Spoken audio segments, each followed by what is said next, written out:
Tinyin Japan Poems. So yun po ang nandito sa inyong harapan. Magandang araw mga kabaryador. Ito na naman tayo sa atin pong topic tungkol sa barya, sa paghahunting o sa pagpangulikta mula sa sirkulasyon. So ang atin pong nakulikta ngayon o nabili kong barya, ito po ang 4 na piraso na tin yen.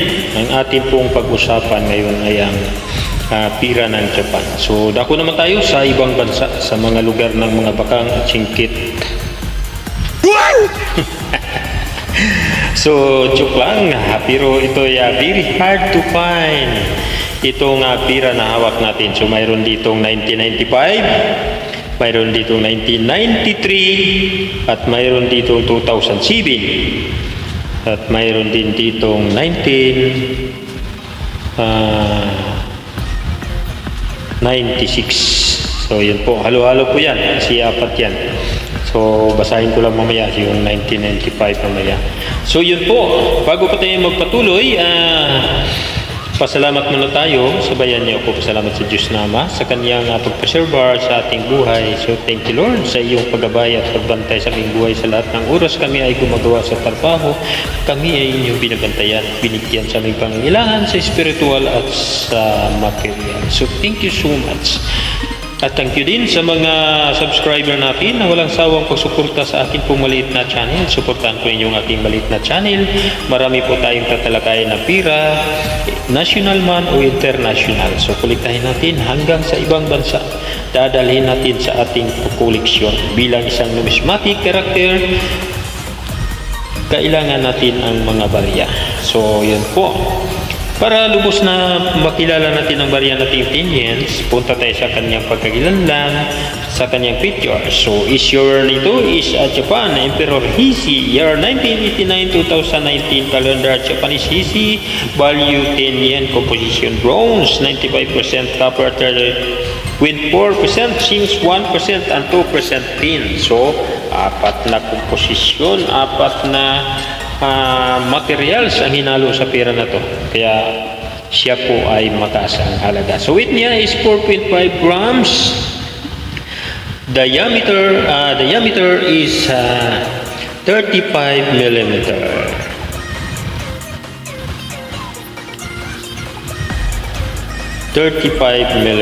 So yun po ang pera natin, napakaganda. So shape niya is round, thickness 1.5 millimeter. Yan po ang tin yen. Obverse. Punta tayo sa kanyang obverse. Ito po yung obverse. Phoenix Hall, Temple and Center with country name on top and value below. Yan po ang value below. Reverse, value and it within red.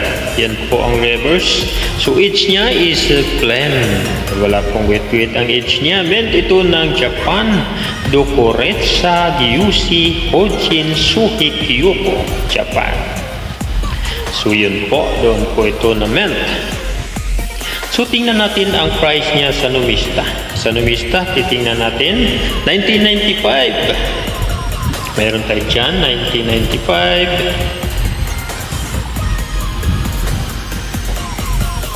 Yan, 1994 po yan. Ito po. 1995. Fine, 9.40. Very fine, 12. Extra fine, 13. EU 63. So, pag magandang klase, EU 63 pesos. So, may 95 pa na prop. 11%. So, yun po. Sa 96 naman, yan po. Very good, 570, fine 11, very fine 11, extra fine 11, EU 11. UNC 11. So medyo mababa ang presyo ng 1996. So yun po ang presyo sa Numista. EU natin is 63 pesos. Ayan po sa atin pong barya. So titingnan natin sa EB kung mayroon pong nakadisplay sa EB. Titingnan natin.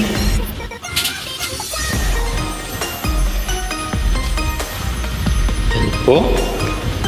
Yan po, may nakadisplay sa EB, Japan 10 yen, 28, 1953. So, napakaunan to. Meant ito na PCG is MSX, $59. So, $59 around po ito na 60. So, 60 is 15,000. 5,000. So, na-around po ito ng sa 5 times 30, 3,000 pesos po ito. So, PCGS nga lang. Pag hindi siya PCGS, ito na normal na 1.50 Japan 10 yen to year 24, HC 12 low, 011 ang number. So, mababa ang price niya. Mayroon siyang seleksyon. Yan po ang mga kagandahan dyan. Madali nyo ma-notify kung gagamit kayo ng year number kung ano po siyang pera. Yan po ang prop na may kulay itim. So may kulay itim ako dito kaya hindi na lumalabas yung pagka-prop niya. So maaaring sa paggamit na yan.